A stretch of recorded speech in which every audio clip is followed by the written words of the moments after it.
Now entering the squared circle pit, I'm so excited to have WWE superstar Rowan on the line. How's it going, man? It's going good, Rob. I imagine it's been a crazy travel week for you. You've been in the Middle East, now back in the States, and I assume you had a lot of time to listen to some heavy metal. Is there stuff in rotation right now for you? I always seem to have the same things in rotation, and I always try to listen to some other new stuff. What are your go-tos? Um, Obviously, I'm a big Amon Amarth fan. Hmm. Uh, Corporate Clanny, Ensiferum, uh, Solstifer, Children of Bottom. And just everything kind of goes in a constant circle. I listened to the Rainbow album, the Dio, Hmm. Ricky Blackmore's project. That's a great album. I can listen to that over and over again. Awesome. And I noticed in the last few weeks, I'm sure a lot of people have noticed that you've started to incorporate your love of metal into your on-screen character by wearing metal shirts, and it's awesome. And like metalheads are so pumped about it. There's even now like databases and spreadsheets to chronicle like what shirt you wore on what show. Are you surprised with the positive feedback you've received for doing that? And how did you start? Just decide to like, I'm just gonna wear my metal shirt collection.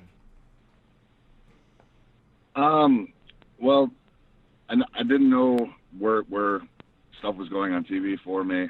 I didn't know that they took away like my my mask, and I did a whole gimmick with Luke Harper and the Wyatt family, Hmm. and Bludgeon Brothers. So then with Daniel, it was something a little new. So I wanted to just incorporate a little bit of myself, since like I have a love of horror movies. So when I came out, I ended up wearing a Tom Savini shirt, but it was kind of a Misfits inspired shirt. Right. So then just from there, I decided to start wearing different metal shirts I had around the house, and uh, yeah, I'm surprised people picked up on it, but I'm really not, because the crossover between metal fans and wrestling, is pretty high.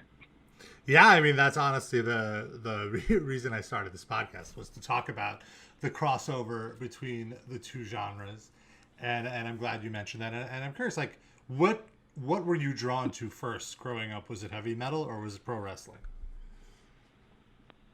Um, it was probably metal. Hmm. Do you remember like how you got into it? Uh, so it started because I was in like junior high. I listened to a lot of like the West Coast Tupac and rap and Michael Jackson, Hmm. and then I remember Tupac had died, and my dad had bought me a Soundgarden album, and that kind of opened my world to a whole new genre of music. And just off of Soundgarden and listening to all their albums, I kind of just spread out and branched out, and just had a really good appreciation for good old heavy metal. That's awesome. And I noticed you have like a special love for like folk metal, Viking metal, power metal type stuff. How did you get from like Soundgarden to the more underground stuff? Because you kind of have to seek that out. Like, I mean, Amon Amarth, they're pretty big now, but most of these bands like Corporate Clowny, they're more underground. So how did you come to these bands? So it all started with the birth of the Pandora, and their Oh, okay. suggestions. And I remember I would listen. I think I don't know. This might have been. I was a big Amon Amarth fan. Like I just started listening to him like 2004, Hmm. 2005, Hmm. and one. You got some loud noises back over there. Yeah, I'm in New York, so but I'll just Oh, mute my okay. mic. Go ahead. So I was a big Amon Amarth fan, and I was working at a strip club, a gentleman's club, and um, we had gotten robbed, and some ended up one of my coworkers ended up getting shot right in front of me, and Oh wow. I remember that day like I had blood on my hands because we had driven him to the hospital, and like I was supposed to meet my parents like up, like I live in Minnesota, so like I was going to drive up north a couple hours, which is what you do. You go to the cabin, and I was going to go meet them at a cabin, but cell phone service was shoddy, and I couldn't get a hold of them. And I was basically up all day, and I put in a cassette tape, and it was the Fate of the Norns album. Classic. And there's a song that struck me, and it's always struck me. It was The Fate of Norns, and the lyrics were about a father having to bury his child. And the fate of the Norns, so be it. And that song rang true to me that day, because I thought I was going to die that day too. So that song always has special meaning to me. And just fast forward to opening myself up to that kind of music, because I always have a special feeling to that kind of music. And all the other folk music, I kind of, I did seek it out, and but a lot of that was through suggestions of people, and right, just like these bands tour with each other. I got you, and also, sorry, go ahead. Oh, I'm just saying, like, if a certain genre like brings you memories and things that holds true, or elicits some sort of response in you, it's something you're gonna it's gonna calm you down. It's gonna make you happy. It's what I mean. Right, you feel a connection to these bands. Yeah. And also, I read on your wiki that your family is of Norwegian descent, so I'm sure that also kind of plays into it. If that's true, is that true? Yeah, my great grandfather came here. Nice. With nothing, worked on the railroad, and he brought my grandfather with him. So yeah. Oh, that's cool. And so you also have like what looks like, I assume, Norse tattoos. Is that? Was that? Yeah, every tattoo I have. Mm-hmm. Every tattoo I have is based off some sort of Nordic tradition or mythological story. My first tattoo I got was the Velk knot with Odin's 2 wolves and 2 ravens, and I got that in 2015 when I got my first injury on the road with WWE, and ever since then it's just been just like music. It's just kind of like another outlet for me to escape this world. Oh, that's cool. I didn't realize that you got those tattoos so recently. So I'm guessing that like you kind like, well, if I could assume a little bit, like you're getting into this music. A lot of these bands do Nordic mythology, and did that kind of help you get into that stuff and like look into all these things that you wanted the tattoos for? Well, I've always been into my heritage, and not many people really know, but I did a reality show in Norway, because that's it was called Alt for Norge. So I was in the first season of that. It filmed in Norway. It was kind of like The Amazing Race here in the U.S., but without all the backstabbing. So I lived out in Norway for three months, and I got to see more of the country than people that lived there, which is pretty cool. And so I've always like had a close connection to my heritage. And there was a tattoo artist I followed on Instagram that I really enjoyed her work, because she took a lot of old stories and made them into things, which gave me a lot of cool ideas to give to my artist. And luckily, this last December, I was able to go to Bergen to actually get a tattoo from her on my chest. So that was pretty cool. That's awesome. And yeah, you've been doing a lot of cool things this year. You popped up in these Amon Amarth videos. How did you get asked to be in that? So I don't know if it was like I'd worn a shirt of theirs on TV. I don't know if somebody had saw that and they're like, oh yeah, but I had met them years, maybe like I don't know if it was 2016 or 2017. We were doing a tour from Panama to Costa Rica. Well, when we landed in Costa Rica, we had a show that night. But as we're landing, we happened to cross paths with the band. And so I took the opportunity to say hi. I was supposed to meet them in Las Vegas when they opened for Megadeth. Mm-hmm. But they put me in the Megadeth room after the show. So me and my buddy, we just left because we weren't really interested in meeting them at the time, and my buddy's wife was waiting for him. So it just happened to be we met him there, and we ended up going to their show after my show. So I met him there. I saw him a couple times after that, and I wore their shirt on TV, and next thing I know, the management gets a hold of me like a week later. That's cool. Yeah, I noticed a lot of bands are so happy for the exposure. Like I saw Nurgle from Behemoth post about it, and these bands are pumped. I think a big part of it is because, metal doesn't really get too much recognition in the mainstream, and WWE is as mainstream as it gets. So it's cool to see you bringing this to that world and maybe exposing some fans to new artists they may not have known about. I mean, that's cool. I'm constantly learning about new artists myself every day. So I have coworkers that I work with that constantly give me new bands to listen to, and they comment on my shirts as well. I was going to ask you, like, are there any other wrestlers that you kind of talk about music with and share bands and listen to stuff with? There's a couple staff people in catering and that run the audio that I talk to about it. Aleister Black's he's a big black metal guy, death metal. Mm-hmm. So I open his eyes up to the genres I like, and he kind of throws some songs to me my way, and I like some of the stuff, and I don't like some of the stuff he likes, but to each our own. I know Baron Corbin likes some metal stuff. Mm-hmm. Obviously, Triple H is a big metal fan, so right. He hasn't told me to stop wearing the shirts. So, so this was just something you just decided to do and just did it, and nobody told you no with the metal shirts.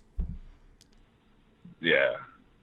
Do you have bands now like DMing you like, hey man, I'll send you like 10 shirts or whatever? Just have you noticed that kind of feedback from like bands kind of asking you to wear their shirt, or it hasn't gotten that crazy yet? I get some that say, have our shirt or listen to our bands, but as busy as I am and as much stuff as I'm already listening to, it's hard to keep up. I hear you. And I noticed that like you've gotten your kids into metal too. I saw that you were on your Instagram page, I believe you were backstage with Disturbed, and I'm guessing that's more for your kid. How is that like getting them into something that you enjoy? It was cool. Actually, my son, his first concert was a Weird Al concert, which was funny because then I went from Weird Al to Judas Priest, but he loved them both. I mean, that's great parenting right there. A good 1-2 punch for the children, because I think. Come on, UHF is one of the greatest movies in the world. I genuinely think Weird Al is so underrated as just a comedy force. Like, he's brought so much joy to the world. He doesn't get enough praise, and I love UHF. Totally timeless. Whenever it's on like TV, and if I'm just flipping, I'll just stop and watch the rest of it because it's so fun. And I wanted to. I was curious, like, Daniel Bryan. I know he likes, he used to come out to the Scorpions and stuff. Do you ever talk music with him, or is it just business? It's mostly just business. He's a big family guy right now. Like, he's obviously on a little bit more of a limited schedule than I am. Mm-hmm. Obviously, you can tell he didn't go to Saudi Arabia this year for whatever reasons. But mm-hmm. so like we're not on the road all the time together. But Yeah, we haven't really got a big chance to talk about music. He talks to me more about the environment and conspiracy theories. Have you become more environmentally conscious since teaming with Daniel? Do you not use plastic as much? I I use plastic, but I do throw it in the recycling bins now. Okay. I mean, I think that's an important step. And One also, step at a time. yeah, exactly. And really, if we're being Actually, serious, I was that sorry, go ahead. you talked about the Disturbed show. Yeah. I went to, and so we had went to that, and I wasn't expecting to be able to go backstage, but somebody had got us through my buddy. He's Josh V. He's dating Nita Strauss. Oh yeah. I don't know if you know who she is. Yeah. We've had her on the show. Yeah, so he just got a hold of me randomly. Like, oh, I want to go meet him. I was like, oh yeah, cool. And so we're walking. Everyone's leaving, and I see all of the plastic and garbage just thrown on the ground. Like, I get everyone's having a good time, but pick up your stuff and throw it in the trash. It made me kind of sad. Oh yeah, it's such a bummer after shows. It's like a graveyard of plastic. I totally know what you mean. Like, I never really. Yeah, you never really stick around that long to actually see that, and it's like, yeah, that's kind of sad. And then I feel like they just throw it in the garbage. Yeah, they don't. They just everyone just wants to go home. You know, no one has time to sort through the I couldn't imagine the trash that would be left over, like at a Wacken or one of those huge outdoor European festivals. Yeah, I had the same kind of thought process. Like I was at a Mayhem festival before it ended, and at the end of some of the shows, they would have a band throw a after party, and so this was like way after the show ended. And I remember going back to the parking lot, and you're kind of going through the whole venue, and it was the same thing. It's like it looked like a hurricane had just happened, and like all the plastic was just on the floor. And this happens, every day at every venue. It's pretty wild. Wow. But so looking at your Instagram page, you've met a lot of these metal musicians, and some of them I know are huge wrestling fans, like Corey Taylor and Glenn Danzig. And I want to ask about Danzig in particular, because I know he's like super into wrestling. And was it kind of like a thing where you're kind of being like, whoa, you're Danzig, and he's being like, whoa, you're Rowan, Like, is he asking you wrestling shop talk, and were you trying to get like music shop talk with him? Yeah, it's weird sometimes. And then you try to. I mean, it's like I feel like us as wrestlers, we have a lot of commonalities with people on the road, and musicians in particular are on the road a lot.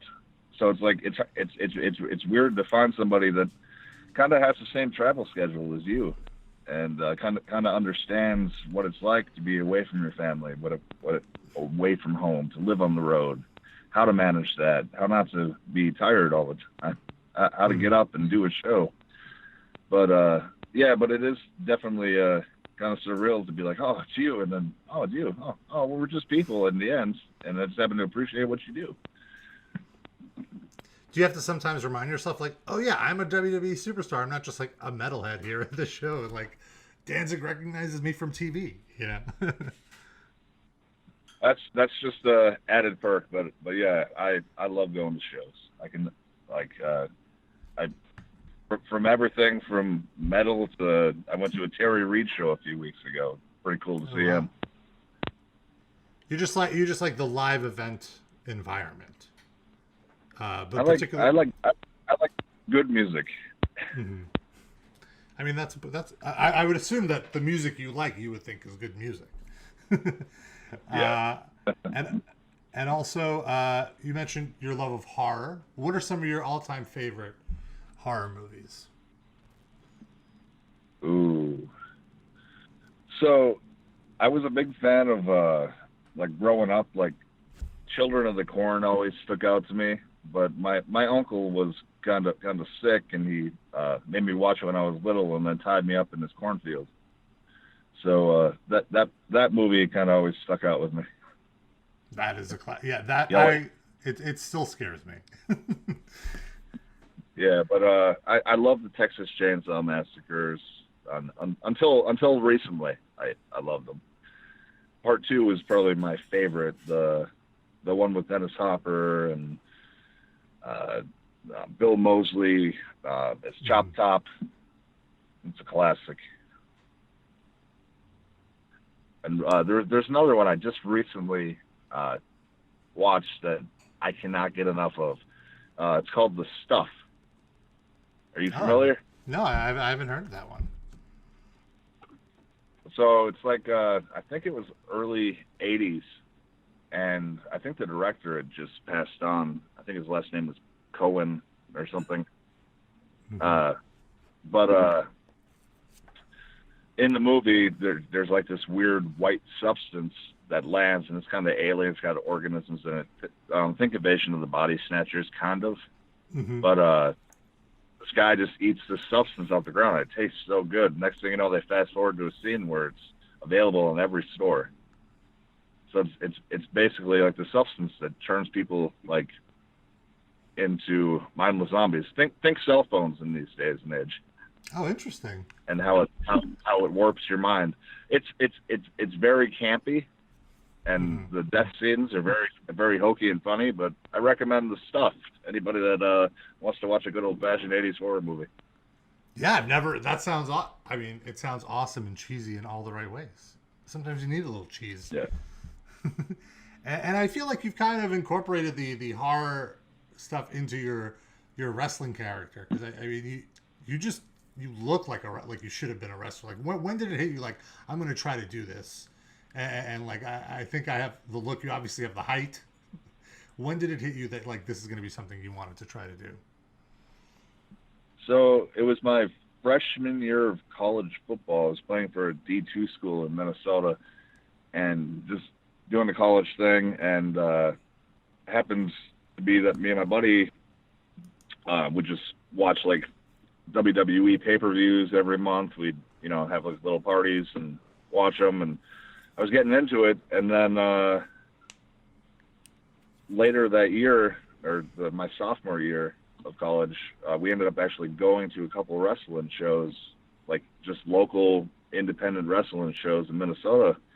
And I remember watching some guys working. I was like, I think I could do that. That'd be fun.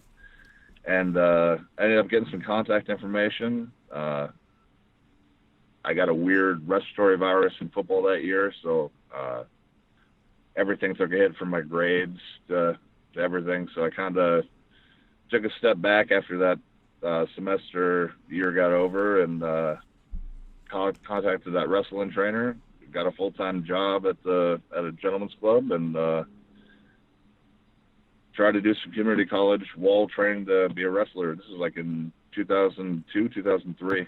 So yeah, and ever since then I just stuck to it. And then 2011 I got signed to WWE, and 2014 I was on the road. Yeah, that's awesome. And you also took a trip to Japan to be in the pro wrestling dojo. Did you catch any metal shows in Japan? Like, what's the metal scene like there?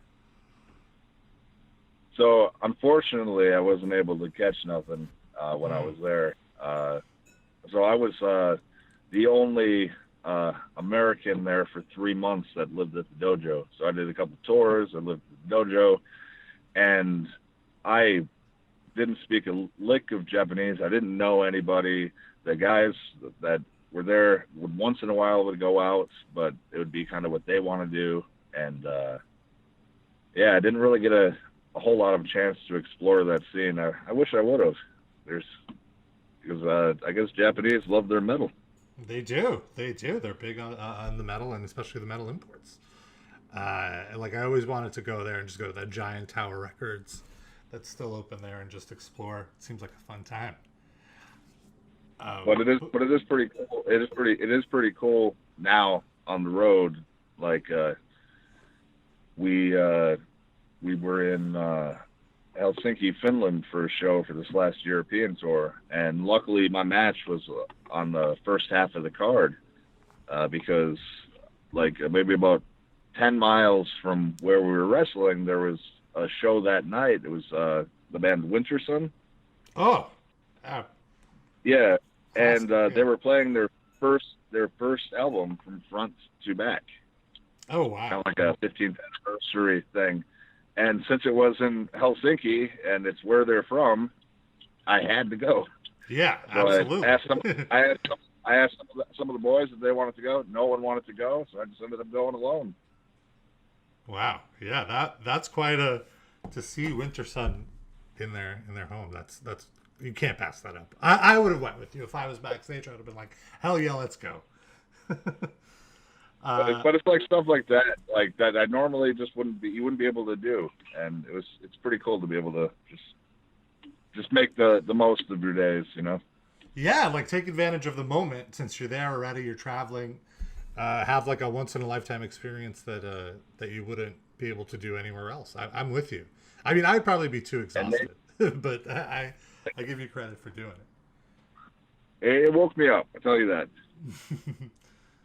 And speaking of travel, I'm a tall guy. I'm 6'5", not quite as tall as you, but like me and airplanes. It depends on the airline. Like we have some trouble. What do you have any tips for fellow tall people that travel? How to deal with the leg room and just the world not being built for people over 6'1" or whatever.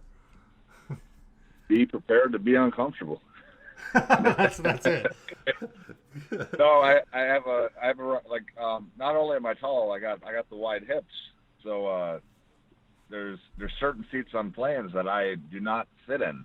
Like I call them the hip hugger seats. They're the fixed seats that the sides don't go up. Yes, I know what you mean. I am a size 40 waist, so it's a problem for me as well. There's an app called Seat Guru, and you can type in the plane, that you're going to be on, and it will give you a heads up if on what seats are the best for leg room and reclining. This is a huge tip. I live by that. That's great. Yeah, like for me, it's like I just pray to get an aisle seat just to get that extra, inch of leg room while nobody's walking past. That's give or take, because when you do have the aisle, don't expect to get any sleep because those carts like to hit you. Yes. That is the side effect, but I'm more willing to deal with that than just have my my private scrunched up because my knees are together. I need the bit of man spreading. Yeah.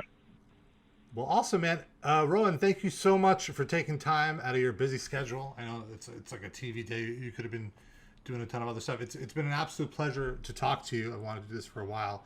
And if I could recommend one band for you, if you haven't heard it yet, Spirit Adrift is a band that I've been listening to lately. They just put out an album, or about to put out an album. I'm not sure. I might have an advance, but clean vocals. What is that called? Spirit Adrift. Spirits Adrift. Yes. And I All think right, it's I'll give it a look. All right. Awesome. Absolute pleasure. Catch Rowan every Tuesday. SmackDown Live. He's currently one half of the SmackDown Tag Team Champions. And thank you again, Rowan. Have a great rest of your day.